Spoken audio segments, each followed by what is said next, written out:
ગઈકાલે હું શ્રીમદ રાજચંદ્રના એક ફંક્શનમાં ગયો હતો. ત્યાં આગળ પણ સ્વામીજી એક પુસ્તક હતું, એનું વિમોચન થયું, મોહભંગ.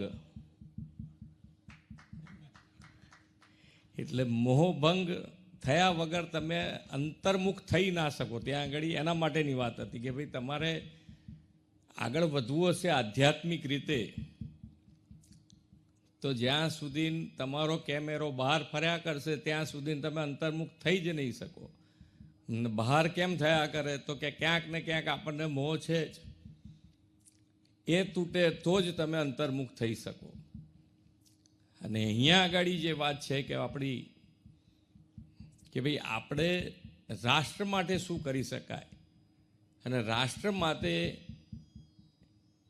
આપણી વિરાસત માટે આપણી સંસ્કૃતિ, અને સંસ્કૃતિને ટકાઈને જો આગળ વધીશું તો જ એ પાયો આપણો મજબૂત ગણાશે ને એની ઉપર જેટલી મોટી બિલ્ડિંગ બનાવી હશે એને કોઈ ઊની આંચ નહીં આવે. એટલે અહીંયાથી હમણાં સ્વામીજી કહેતા હતા કેરેક્ટર સાથે જો આપણે આગળ વધીશું તો જ એ દિશા આપણને સાચી મળશે, ક્યાંય ભટકીશું પણ નહીં, અને આપણે જ્યાં પહોંચવું છે ત્યાં પહોંચી શકીશું.